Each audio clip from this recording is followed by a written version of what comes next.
أعوذ بالله من الشيطان الرجيم. بسم الله الرحمن الرحيم. إن المتقين في جنات وعيون ادخلوها بسلام آمنين ونزعنا ما في صدورهم من غل إخوانا على سرر متقابلين لا يمسهم فيها نصب وما هم منها بمخرجين نبئ عبادي أني أنا الغفور الرحيم صدق الله العظيم. السلام عليكم ورحمة الله وبركاته. আমি এখন যেই আয়াতগুলো তেলাওয়াত করলাম এটা হচ্ছে কি সূরাতুল হিজর তার ৪৫ নম্বর আয়াত, ৪৫ থেকে ৪৯ পর্যন্ত আমি তেলাওয়াত করলাম। মহান রব্বুল আলামিন আসলে যে মুত্তাকিদের জন্য, জান্নাতীদের জন্য কত বড় একটা সুসংবাদ দিচ্ছেন, কত একটা খুশির খবর দিচ্ছেন। তো আসলে এই আয়াতগুলো আমি পড়তেছিলাম, তো আমি চিন্তা করলাম আপনাদেরকেও একটু জানাই দিই। এই আয়াতগুলো তেলাওয়াত করলে আসলে যে কত শান্তি লাগে, কত শান্তি, কত আনন্দ, কত যে একটা নিজের ভিতরে যে একটা ফিলিংস, এটা আসলে কোরআন বুঝে পড়লে অনেক শান্তি, অনেক মজা, অনেক মজা। তো দেখেন মহান রব্বুল আলামিন বলতেছেন ইন্নাল মুত্তাকিনা ফি জান্নাতিন ওয়া উয়ুন, নিশ্চয় মুত্তাকিগণ থাকবে জান্নাত ও ঝর্ণাধারা সমূহে। ও ভাই, এটা কত যে একটা আনন্দের বিষয়। মহান রব্বুল আলামিন ঘোষণা দিতেছেন যে মুত্তাকিগণ কোথায় থাকবে? জান্নাতে, আর ঝর্ণাধারা সমূহে। এই পৃথিবীতে যে কিছু ঝর্ণা আছে এগুলা পর্যন্ত মানুষ দেখতে কত পাগল, কত টাকা খরচ করে, কত সময় ব্যয় করে, এগুলা দেখার জন্য ছুটে যায় দেশ দেশান্তরে, এক জায়গার থেকে অন্য জায়গায়। তো আল্লাহ পাক দেখেন ওখানে জান্নাত মানে একটা বাগান, জান্নাতের মধ্যে আপনার জন্য ঝর্ণা রাখবে, আপনার জন্য কত কিছু, কত আরামদায়ক কত জিনিস আল্লাহ পাক যে আপনার জন্য তৈরি করে রাখছে, এগুলোর সুসংবাদ দিতেছে। দ্বিতীয় আয়াতে আল্লাহ পাক বলেন উদখুলুহা বিসালামিন আমিনিন, যে তোমরা তাতে প্রবেশ করো শান্তিতে, নিরাপদ হয়ে।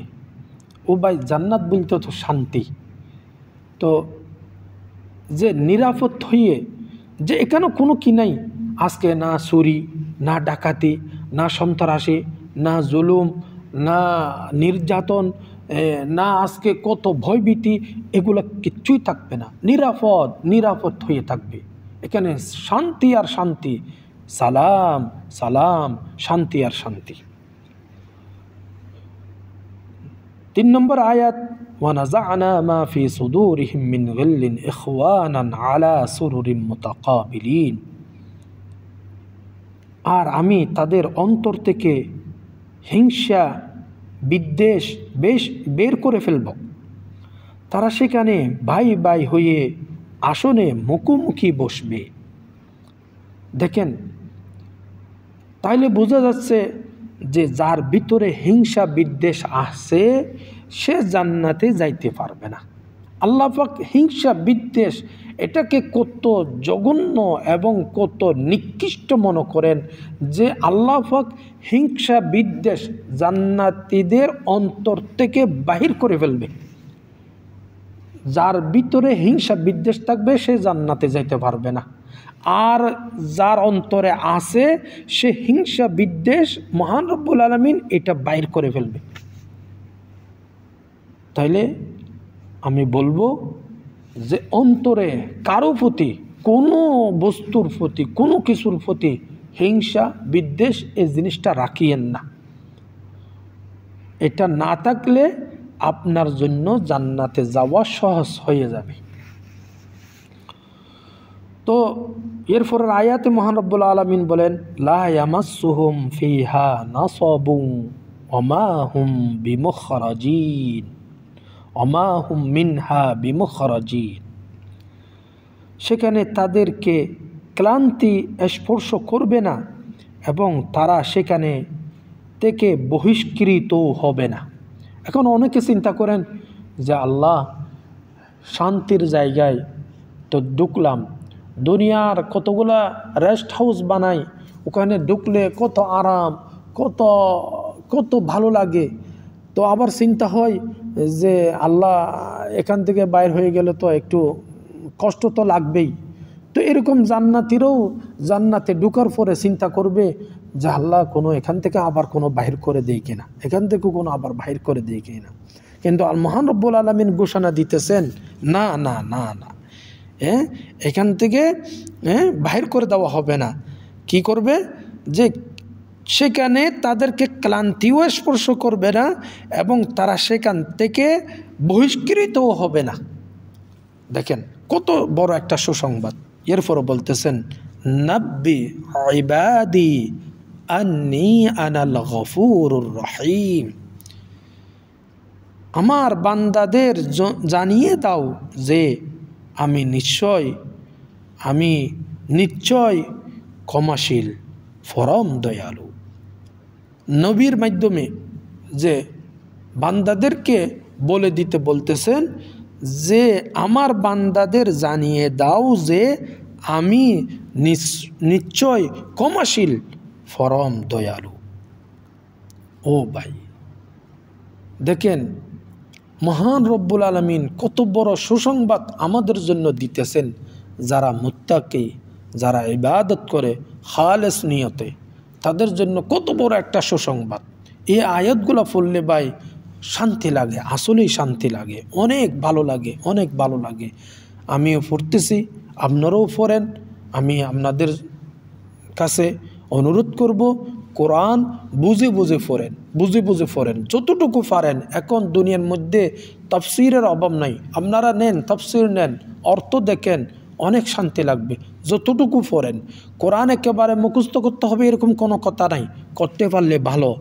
কোরআন সব আপনি যদি অর্থ অল্পটুকু পড়েন, এই অল্পটুকু যদি অর্থ বুঝে বুঝে পড়েন, অনেক শান্তি লাগবে। একেবারে যে ফার্স্ট টু লাস্ট খতম দিতে হবে।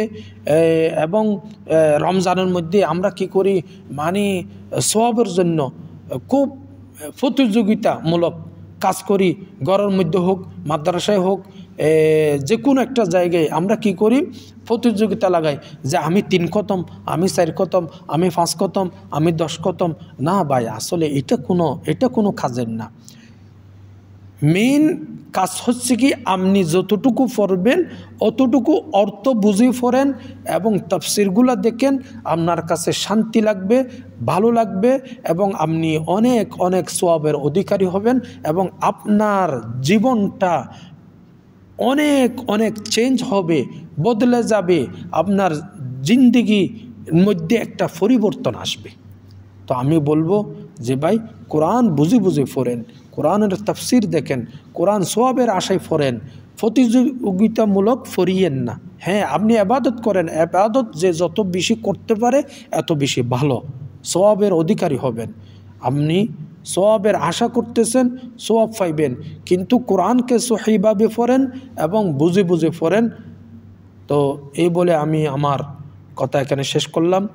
আসসালামু আলাইকুম ওয়া রাহমাতুল্লাহি ওয়া বারাকাতুহু ওয়া তাওফীক ইল্লা বিল্লাহ।